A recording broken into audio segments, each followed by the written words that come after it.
Nem sempre podemos abrir um vídeo com uma frase dos Smiths, mas me avise se já tiver ouvido isso antes. Grupo jihadista ligado à Al-Qaeda e milícia etnonacionalista coordenam ataques contra posições do governo do Mali e aliados russos. Eles parecem estar vencendo, o que seria desastroso para Mali e Moscou.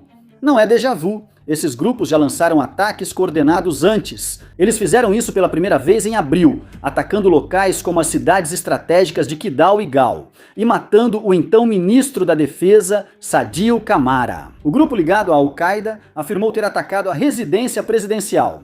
A situação ficou tão grave que observadores passaram a questionar se estávamos prestes a ver uma nação cair nas mãos de jihadistas. O exército malinês conseguiu repelir os insurgentes, mas o alívio foi breve, pois ataques seguiram em outras regiões e os insurgentes bloquearam Bamako, incendiando dezenas de veículos que tentavam entrar ou sair. Então, no dia 4 de julho, tudo desabou quando o segundo ataque começou. E enquanto os russos conseguiram abandonar posições na última rodada, desta vez eles não tiveram tanta sorte. Após 2 grandes ataques em sequência, surge a dúvida: Mali está à beira do colapso? Uma nação em chamas.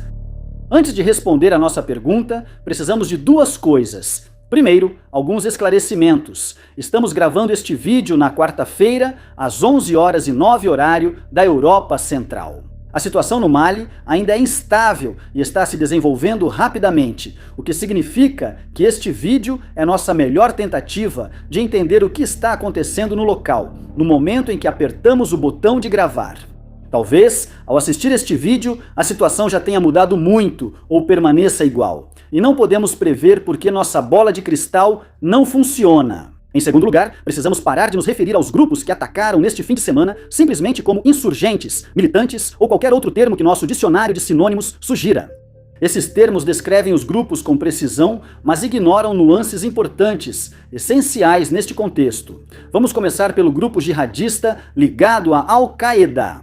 Formado em 2017, após a fusão de vários grupos jihadistas em um só, o JNIM é um dos grupos jihadistas mais ativos no Sahel, responsável por grande parte da violência na região. O JNIM amplia gradualmente seu controle territorial no Mali e impõe sua versão da lei Sharia à população local. O segundo grupo é a Frente de Libertação de Azawad, FLA, movimento separatista etnonacionalista que busca a independência da região de Azawad, no norte do Mali. A FLA surgiu em 2024 após a fusão de vários grupos tuaregues, depois que Bamako decidiu não implementar os termos de um acordo de paz, o Acordo de Argel, que havia encerrado uma revolta tuaregue. Esses grupos parecem bem diferentes, principalmente por terem objetivos distintos. Então, ver esses grupos trabalhando juntos o suficiente para lançar não apenas um, mas 2 ataques coordenados em poucos meses é mais do que um pouco preocupante. Essa parceria ocorre porque ambos os grupos têm 2 inimigos em comum: o governo do Mali e seus aliados russos. Estes últimos têm atacado civis da comunidade tuareg por supostos vínculos com a FLA e da comunidade Fulani por supostamente apoiarem o JNIM. Após o ataque de abril, Bamako e o Corpo Africano Russo, sucessor do grupo Wagner no continente, ampliaram a repressão contra civis dessas 2 comunidades, inclusive permitindo pogroms frequentes na capital. Do ponto de vista da contra-insurgência, essa é uma estratégia extremamente falha, porque empurra as comunidades para as mãos dos insurgentes. O JNIM se posicionou como protetor dos Fulanis e a FLA fez o mesmo pelos tuaregues. Ao afastar essas comunidades, Bamako perde a chance de enfraquecer esses grupos e criar vínculos com comunidades que poderiam fornecer informações sobre futuros ataques. Essa falta de inteligência pode ajudar a explicar por que a junta malinense continua sendo pega de surpresa. A onda mais recente começou no sábado, 4 de julho, por volta das 5h40 da manhã, no horário local. Combatentes do JNIM e da FLA atacaram 5 locais quase simultaneamente: Gal, Anefes e Agou-Roque no norte, Savaré no centro e Kenarouba nos arredores de Bamako. Em Gal, os combates começaram antes do amanhecer e duraram horas. Um funcionário local disse a Reuters que tiros e foguetes atingiram uma base do exército na cidade antes do amanhecer, com combates por horas. Em Savaré, a situação era similar, com a AFP informando explosões ouvidas às 5h da manhã. Aeronaves foram vistas sobrevoando a área logo após. Um morador disse a Reuters que ataques de manhã foram seguidos por 4 grandes explosões no oeste da cidade por volta das 8 Adjaaya. Por volta das 10 horas, ocorreram explosões ainda maiores. Em Kenaroba, a 75 quilômetros de Bamako, homens armados atacaram uma prisão onde, segundo relatos, há membros da oposição política do Mali detidos. Imagens divulgadas no X pelo rastreador de terrorismo no Sahel, Brad Phillips, mostraram a prisão em chamas após o ataque. O exército malinês inicialmente afirmou que a situação estava sob controle e que 20 insurgentes foram mortos, enquanto apenas um combatente pró-governo foi morto e outros 4 ficaram feridos em Gao. Basta observar Anafis, cidade estratégica em Kidal, onde tropas foram enviadas após os ataques de abril, para ver que o governo claramente exagerava sua capacidade de controlar a situação. Em entrevista exclusiva ao War Fronts, Hasret Kargil, pesquisador de estudos africanos da Mental World, descreveu a situação como crítica. O exército malinês e aliados russos estavam encurralados na base da cidade, aguardando reforços.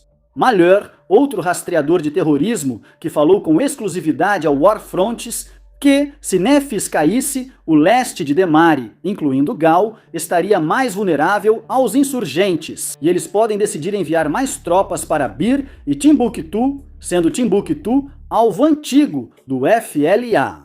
Um porta-voz do FLA disse à imprensa que o principal objetivo do grupo era capturar Gao, o que tornaria a queda de Timbuktu super fácil e praticamente sem dificuldades. Bamako sabe o quanto seria uma perda se Nefis caísse nas mãos dos insurgentes, por isso eles permaneceram na cidade para tentar expulsá-los. Apesar de encurralado, Bamako causou grandes baixas aos insurgentes.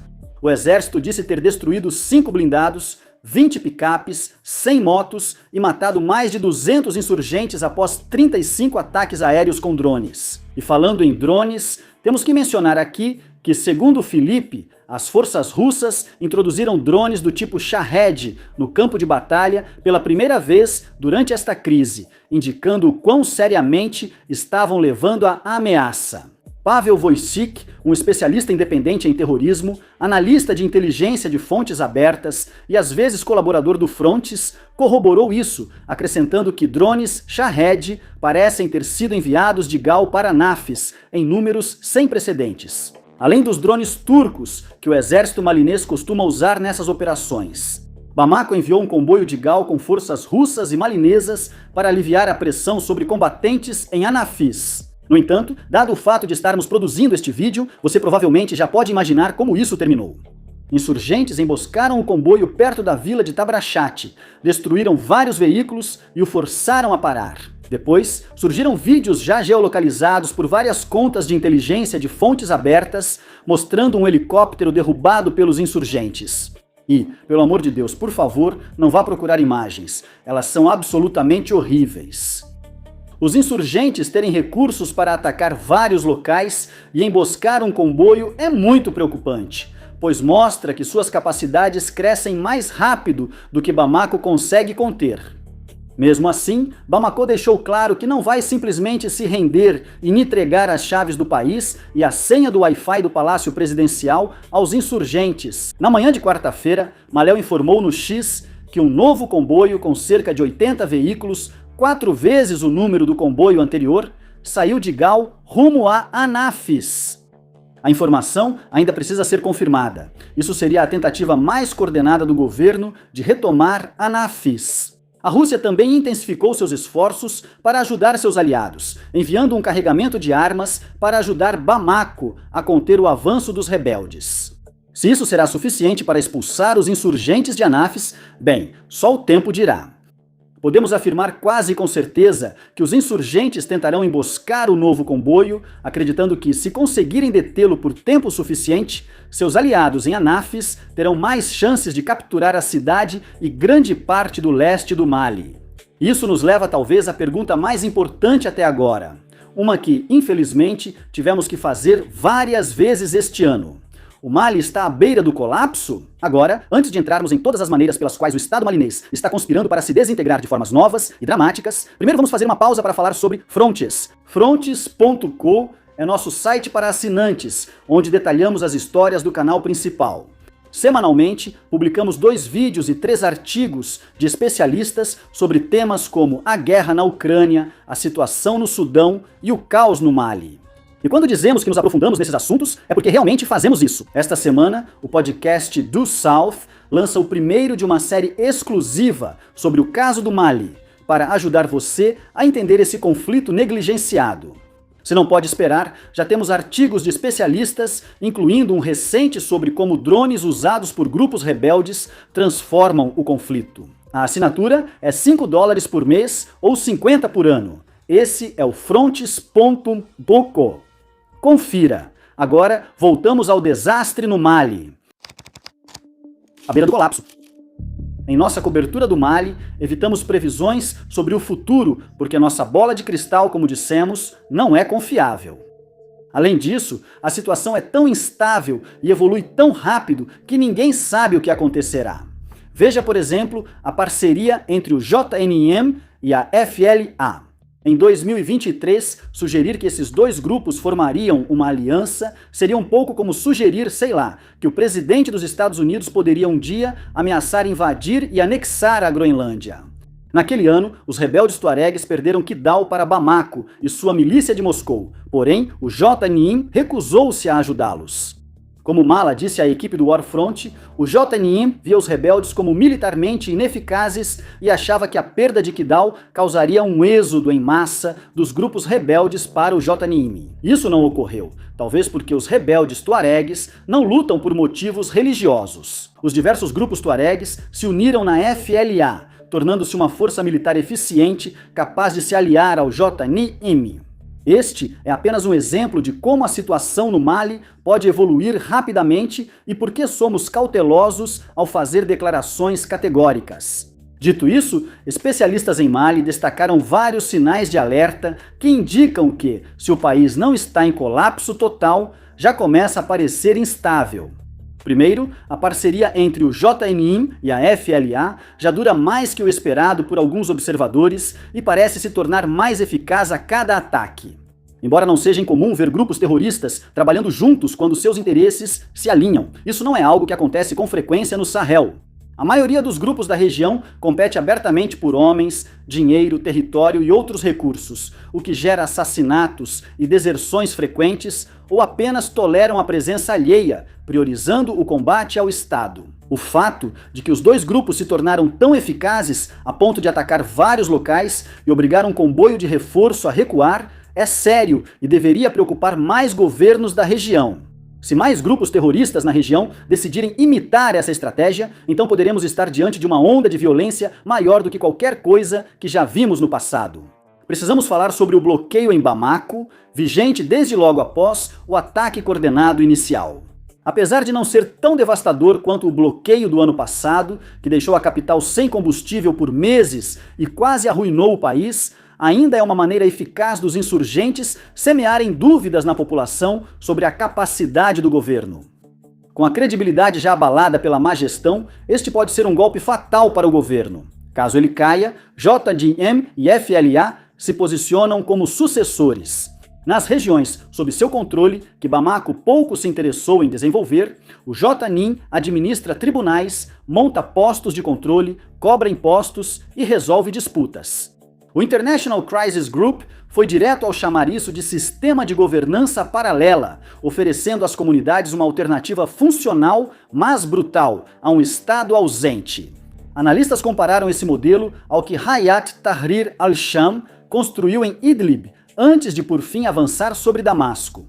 Isso pode explicar por que eles atacaram a prisão em Kainaroba. Como dito no capítulo anterior, a prisão reúne opositores da junta militar, advogados, líderes civis e políticos que exigem o retorno ao governo civil após vários golpes que colocaram o governo de Assimi Goïta no poder. Eles não são combatentes, nem o tipo de pessoas que você esperaria que o JNIM fizesse grandes esforços para resgatar, o que torna o fato de o JNIM ter atacado a prisão em primeiro lugar ainda mais notável. Ao atacar a prisão, o JNIM finge se importar em libertar opositores, embora esteja claro que não se importam. Se quisessem mesmo removê-los, teriam enviado uma força capaz de vencer os defensores, não uma que foi repelida. Mesmo que o ataque em si tenha sido um fracasso, o JNIM consegue parecer melhor do que o governo de Goïta, o que não é um grande desafio, para ser honesto, e ainda consegue conquistar a boa vontade de uma oposição que não tem muitos aliados restantes. O JNIM pode preferir apoiar uma figura da oposição como rosto do regime, prevendo a reação negativa, caso manchetes apontem que uma afiliada da Al-Qaeda governa abertamente um estado da África Ocidental. Não afirmamos que isso vá acontecer, nem sugerimos que parte da oposição tenha acordo secreto com o JNIM ou outro grupo terrorista. Estamos apenas afirmando que o JNIM ganha ao parecer mais aberto à oposição do que o governo de Goïta. Outro alerta é que o FLA não é o único grupo ativo no Mali. A ISSP, província do Estado Islâmico do Sahel, atua intensamente no país, principalmente na fronteira com o Níger. Por fim, o Critical Threats relatou que o ISSP consolidava o controle sobre uma parte do Níger que se estendia até o Mali. Mais recentemente, após uma onda de ataques coordenados no final de abril, o ISSP aproveitou a oportunidade para lançar seus próprios ataques contra o governo do Mali. Tudo isso junto, a parceria entre o JNIM e a FLA, o bloqueio destinado a enfraquecer a credibilidade do governo na capital, a tentativa de conquistar a boa vontade da oposição e o fato de que o ISSP continua sendo uma ameaça, pinta um quadro de um governo cercado de desafios por todos os lados. Um governo que expulsou os franceses e chamou os russos para protegê-lo, agora está à beira do colapso. Se o Mali colapsar, há grande chance de outros países também caírem. Burkina Faso e Níger, afetados por golpes, expulsaram os franceses e buscaram apoio em Moscou. Todos permanecem vulneráveis. Todos eles se retiraram do bloco regional, a CEDEAO, o que significa que tem muito poucos amigos para chamar se o pior acontecer. Burkina Faso, especialmente, está vulnerável, já que mais de 60% do território do país já está nas mãos dos jihadistas. Agora, existe uma chance muito real de que o governo não colapse completamente. Em vez disso, com a ajuda de Moscou, Jiboita poderia manter apenas poder suficiente para permanecer como chefe de Estado reconhecido internacionalmente, enquanto, na prática, governaria pouco mais do que uma pequena faixa de território com o restante nas mãos dos rebeldes. Esse seria um dos piores cenários possíveis para o povo malinês, porque os prenderia entre um governo fraco demais para protegê-los e uma milícia russa que já matou civis e desmembrou seus corpos em forma de suásticas para as redes sociais, além de rebeldes irresponsáveis demais para se importarem. As represálias contra os grupos étnicos, Tuareg e Fulani, quase certamente vão se intensificar à medida que Bamako desconta em seu próprio povo a culpa por seus fracassos, empurrando ainda mais pessoas para os braços dos grupos armados. Novamente, não há garantia de que isso vá acontecer, mas é uma possibilidade que vale a pena considerar. Seja o que for que aconteça, é claro que Mali precisa repensar sua estratégia de contra-insurgência, pois o que faz até agora não funciona. Obrigado por assistir